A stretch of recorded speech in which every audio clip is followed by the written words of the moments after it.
నగరంలో పెద్ద హోటల్ అది. వచ్చేపోయే కస్టమర్లతో బిజీగా ఉంది. బిల్డింగ్ కౌంటర్ వద్ద ఉన్న ఫోన్ రింగ్ అవుతోంది. అక్కడే ఉన్న హోటల్ ఓనర్ ఫోన్ లిఫ్ట్ చేశాడు.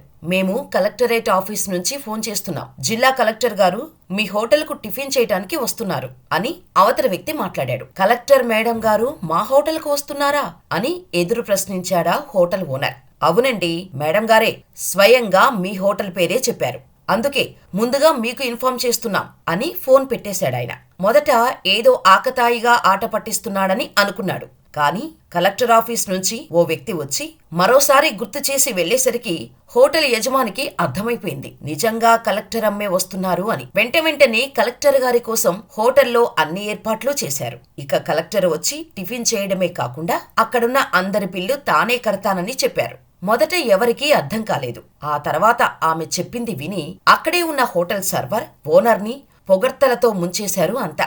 ఇంతకీ కలెక్టర్ పర్టిక్యులర్ గా ఆ హోటల్కే ఎందుకు వెళ్లారు? తెలియాలంటే వీడియో చివరి వరకు చూడండి. స్టోరీ చాలా ఇన్స్పైరింగ్ గా ఉంటుంది కాబట్టి ఎక్కడ స్కిప్ చేయకుండా చివరి వరకు చూడండి. వీడియో నచ్చితే లైక్ చేసి మీ అభిప్రాయాన్ని మాకు కామెంట్ చేయడం మర్చిపోవద్దు. అది పెద్ద నగరం. సివిల్స్ రాసి మంచి ర్యాంక్ తెచ్చుకున్న ఆమెకు ట్రైనింగ్ అనంతరం ఆ నగరంలో మొదటి పోస్టింగ్ వచ్చింది. కలెక్టర్గా ఛార్జ్ తీసుకున్న వెంటనే ఆ నగరంలో ఓ పెద్ద హోటల్ దగ్గర టిఫిన్ చేయటానికి వెళ్దాం, ఏర్పాట్లు చేయండి అని చెప్పారామె. సరే అంటూ మొదట ఆ హోటల్కి ఫోన్ చేసి కలెక్టర్ గారు వస్తున్నారని చెప్పారు. ఆ తర్వాత కలెక్టర్ ఆఫీస్కి చెందిన వ్యక్తిని పంపించి ఏర్పాట్లు చేయించారు. ఇక ఆ హోటల్ యజమాని కలెక్టర్ టిఫిన్ చేయటం కోసం స్పెషల్ గా టేబుల్ను కూడా డెకరేట్ చేసి ఆమె రాక కోసం ఎదురు చూస్తున్నారు. కొంతసేపటి తర్వాత హోటల్ ముందు కలెక్టర్ గారి కారొచ్చి ఆగింది. దాంతో వచ్చిన కలెక్టర్ ని చూసిన హోటల్ సిబ్బంది యజమాని సాదరంగా ఆహ్వానించి టేబుల్ దగ్గరకు తీసుకువెళ్లారు. కొత్త కలెక్టర్ మొదటిగా ఇక్కడికే వస్తున్నారు అని తెలియటంతో కలెక్టర్ ని చూసేందుకు చుట్టుపక్కల వాళ్లు వందల సంఖ్యలో హోటల్కు వచ్చి చేరుకున్నారు. వచ్చిన వారితో ఆ హోటల్ అంతా కిక్కిరిసిపోయింది. అంతలో ఆ హోటల్ ఓనర్ తన పేరు చెప్పబోతుంటే ఆ ఓనర్ పేరుతో పాటు అక్కడున్న వెయిటర్ను కలెక్టర్ గారే స్వయంగా పేరు పెట్టి పలకరించారు. దీంతో అంతా ఆశ్చర్యపోయారు. కలెక్టర్ అమ్మకు మన పేర్లు ఎలా తెలిసాయి అని ఆశ్చర్యపోయారు హోటల్ ఓనర్ మరియు వెయిటర్. దాంతో వాళ్లను గమనించిన కలెక్టర్ అమ్మ, మీరు నన్ను మర్చిపోయారేమో, కానీ నేను మిమ్మల్ని మర్చిపోలేదు అన్నారు. కానీ ఓనర్కు మాత్రం ఏం జరుగుతుందో అస్సలు అర్థం కాలేదు. ఒకరి ముఖం ఒకరు చూసుకున్నారు ఇద్దరు. ఏంటి మేడం, మేము మర్చిపోవడం ఏంటి?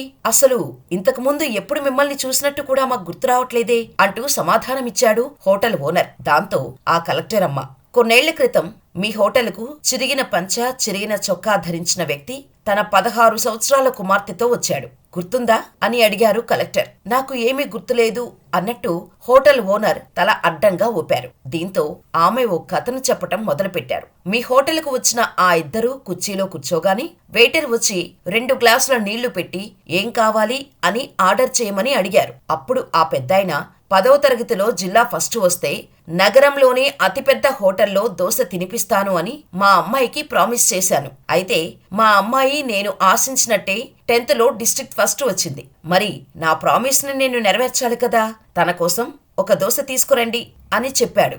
అప్పుడు ఆ వెయిటర్, అదేంటండి మీరు ఇద్దరు ఉన్నారు, ఒక దోశ ఆర్డర్ ఇచ్చారేంటి అని ప్రశ్నించాడు. దానికి ఆ అమ్మాయి తండ్రి, నా దగ్గర ఒక్క దోశకే సరిపడే డబ్బు మాత్రమే ఉంది, కాబట్టి నాకేమీ వద్దు, నా కూతురికి మాత్రం మంచి రుచికరమైన దోశ తీసుకురండి అని ఆ పెద్దాయన కొంచెం బాధతో చెప్పాడు. ఆ పెద్దాయన మాటలకు ఆ వెయిటర్ మనస్సు చివుక్కుమంది. వెంటనే కౌంటర్ దగ్గర ఉన్న హోటల్ ఓనర్ దగ్గరకు వెళ్లి జరిగిన విషయమంతా చెప్పాడు. సార్, నేను ఆ తండ్రి కూతుర్లకు కడుపు నిండా భోజనం పెట్టించాలని అనుకుంటున్నాను. అయితే నా దగ్గర కూడా ఇప్పుడు అంత డబ్బు లేదు, కాబట్టి వారు తినేదానికి నా జీతం నుంచి కట్ చేసుకోండి అని ఆ వెయిటర్ చెప్పాడు. వెయిటర్ మంచి మనసుకు ఓనర్ కూడా ఫిదా అయిపోయాడు. తనకు వచ్చే అంతంత జీతంలోనే తనకు పరిచయమే లేని ఇద్దరిని సంతోషపెట్టడం కోసం అతను తీసుకున్న నిర్ణయానికి ఫ్లాట్ అయిపోయాడా ఓనర్. అంతే, ఆ అమ్మాయి కష్టపడి చదివి ఫస్ట్ వచ్చింది కాబట్టి మన హోటల్ తరపున వాళ్లకు మనమే పార్టీ ఇద్దాం అని అన్నాడా ఓనర్. ఆ మాటలు విన్న వెయిటర్కు నోట మాట రాలేదు. వెంటనే హోటల్ వాళ్ళు ఒక టేబుల్ ని బాగా డెకరేట్ చేసి హోటల్కు వచ్చిన అందరినీ పిలిచి ఆ అమ్మాయి గురించి చెప్పి మరీ అందరి చేత కంగ్రాట్స్ చెప్పించారు. ఆ తర్వాత వారికి 3 దోశలు పెట్టడంతో పాటు వారి పొరుగింటి వారికి స్వీట్స్ పంచమని చెప్పి పెద్ద సంచిలో ప్యాక్ చేసి ఇచ్చాడా యజమాని. హోటల్ వారు చూపించిన ప్రేమకు కన్నీళ్లతో కృతజ్ఞతలు తెలిపి అక్కడి నుంచి వెళ్లిపోయారా తండ్రి కూతుర్లు. ఈ కథలో ఆ చిరిగిపోయిన చొక్కా వేసుకుని వచ్చింది మా నాన్నగారు. ఆ అమ్మాయి ఎవరో కాదు, నేనే అని కలెక్టర్ చెప్పటంతో హోటల్ యజమాని ఆమెను చూస్తూనే ఉండిపోయాడు. అదిగో అక్కడ ఉంది మా అమ్మ నాన్న అంటూ అక్కడే గుంపులో ఉన్న తన తల్లి తండ్రిని యజమానికి పరిచయం చేసింది ఆ కలెక్టర్.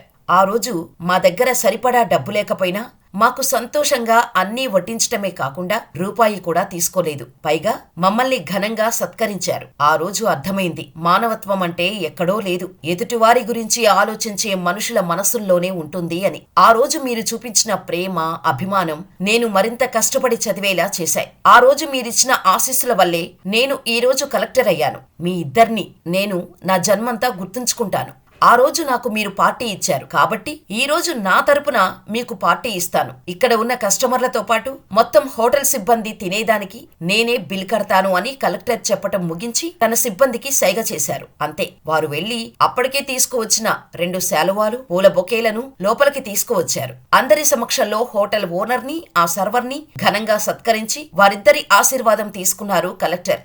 ఈ సీన్ తో ఆ హోటల్ మొత్తం చప్పుడుతో మారుమోగిపోయింది. ఆ హోటల్ ఓనర్ మరియు వెయిటర్ కళ్ళు కన్నీళ్లతో తడిచిపోయాయి. ఆ రోజు ఏదో తండ్రి కూతుర్లను ఆకలి తీర్చి వారిని సంతోషపెట్టడానికి వారికి రుచికరమైన ఆహారం పెట్టి తమకున్న దానిలో కొంత మానవత్వం చాటుకున్నారు. కాని ఆ రోజు జరిగిన ఆ సంఘటన ఆ అమ్మాయి భవిష్యత్తును తీర్చిదిద్దుతుందనే అనుకోలేదు. అంత పెద్ద హోటల్కి చిరిగిన బట్టలతో వచ్చాడని చిన్నచూపు చూడకుండా, వారి పేదరికాన్ని ఎగతాళి చెయ్యకుండా తమ వంతు సాయం చేశారు కాబట్టే ఆ ఇద్దరికి ఇంత పెద్ద గౌరవం దక్కింది. ఎప్పుడైనా సరే పేదవారిని చూసి ఎగతాళి చెయ్యకుండా చిన్నపాటి చేయూతని అందిస్తే వారు అద్భుతాలు చేస్తారు అని చెప్పటానికి ఇదొక చిన్న ఉదాహరణ మాత్రమే.